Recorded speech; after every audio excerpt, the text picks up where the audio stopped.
Welcome to the learning module, Privileged Committees. Privileged committee is one of several legislative terms that requires inside knowledge.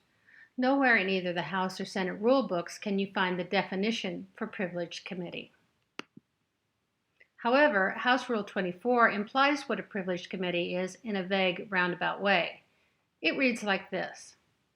After the 36th day, no bill shall be introduced except by the State Affairs Committee, the Appropriations Committee, the Education Committee, the Revenue and Taxation Committee, and the Ways and Means Committee. Okay, that translates to this. Those committees listed in the rule can introduce bills during the entire session. Committees not listed can introduce bills, but only through the 36th legislative day. House Rule 24 goes on to read, when essential to expedite the work of the House, the Speaker may designate any standing committee to serve as a privileged committee temporarily or during the remainder of the session.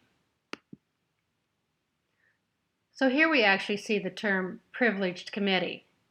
Rule 24 tells us that any standing committee can be designated as a privileged committee. The rule does not indicate what a privileged committee can do that a non-privileged committee cannot. From the wording in the rule, we are left to assume that the committees listed in the rule are privileged committees, and therefore any committee can be designated to do what they do, and that is, introduce bills after the 36th day. The Senate rulebook does not use the term privileged committee at all. Senate Rule 11, which limits the time for introducing bills, reads like this.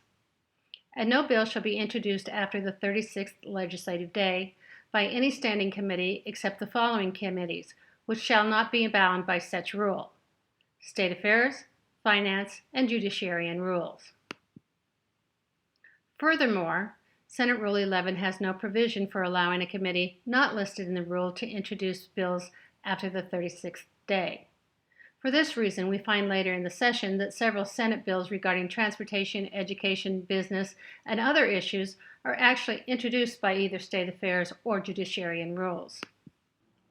In conclusion, the important things to remember about privileged committees are: privileged committees can introduce bills during the entire length of the session.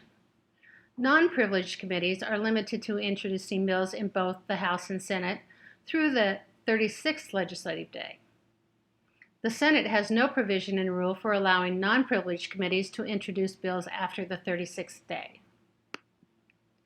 Now you understand the distinction of privileged committees. Continue your legislative learning journey by viewing all of the learning modules in the Legislative Learning Lab.